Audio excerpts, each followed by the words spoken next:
Gloucester is renowned for some of England's most stunning historical architecture, culminating in a melting pot of artistic movements and styles over many hundreds of years.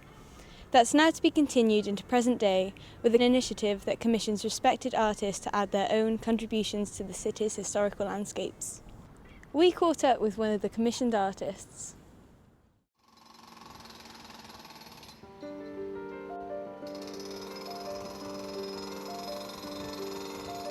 Gloucester Heritage URC is looking to regenerate the city of Gloucester and to make it a great English city again.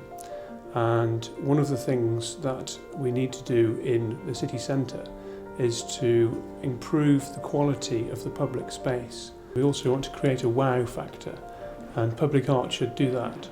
It should speak to the unique history of the city and its people in a contemporary way.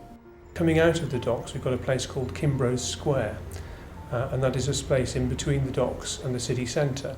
And you can see behind me there's an artwork called the Kinneberg Tower, and that relates to one of Gloucester's saints. There was a chapel to Kinneberg near the South Gate, which is in Kimbrough Square. In addition, we are commissioning another artist to create something called the Candle, which is a 22-metre high sculpture in Corten steel.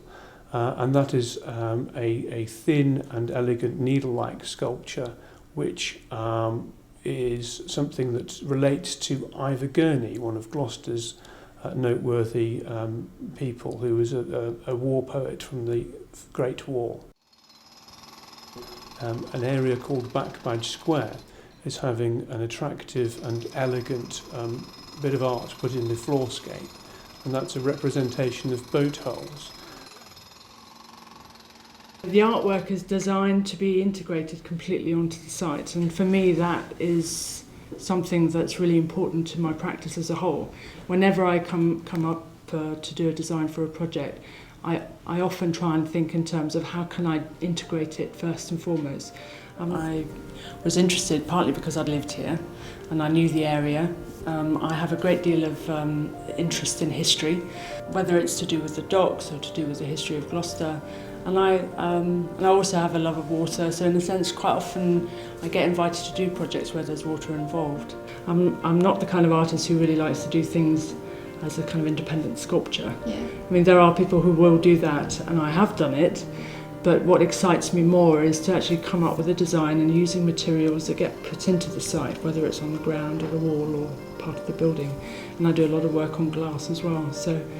And it's there for years to come, and it will age and people will be able to sort of live with it. And I think to me that is more important than having work in a gallery, which perhaps only gets seen for a couple of weeks and then gets put away.